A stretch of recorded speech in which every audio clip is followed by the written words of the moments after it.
We are still waiting for these results. It does seem like a bit of a fiasco for the Democrats. How bad will this actually be for them long term in this campaign? Well, of course, it looks very bad considering this is the very first contest out of all the caucuses and primaries. What we're seeing now is a battle to control the narrative. So the Iowa Democratic Party has chosen not to hold a press conference. They put out a written statement because obviously a press conference would have meant questions from journalists. So a danger of losing the narrative even more. But of course, the fact that they just put out a written statement, that will not have reassured people who are worried about transparency in this whole reporting process now and who are wondering what is really going on.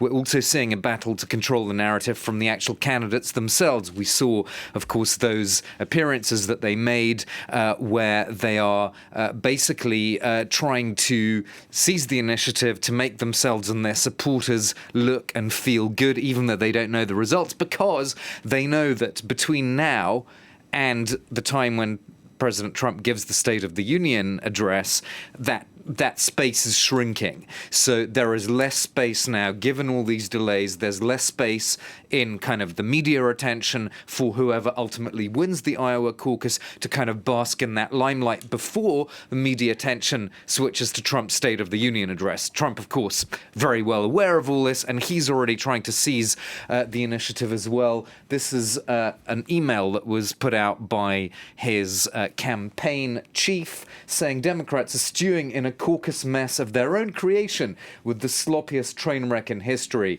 And then he goes on to say, and these are the people who want to run our entire healthcare system. So obviously playing on that competence issue in this very first contest, as I say. Absolutely, and he'll be certainly talking about that tonight in that State of the Union, which is at 9 p.m. Eastern Time. We'll be broadcasting that live for you here on France 24. Armin, let's get back to Iowa. Iowa, the first big event on the primary calendar. Just how much do the results in Iowa predict who will be the candidate? Well, they're a pretty good predictor on the Democratic side, not so much on the Republican side. But let's show you a graphic of Democratic contenders who won Iowa and then went on to win their party's nomination. Most of them have actually done both. In other words, most of them, since 1976, have won Iowa and the party nomination, going back to Jimmy Carter in 1976. So the two exceptions were Bill Clinton and Michael Dukakis. They lost Iowa and then went on nonetheless to win their party nomination. Bill Clinton has a very interesting case because he lost Iowa and New Hampshire.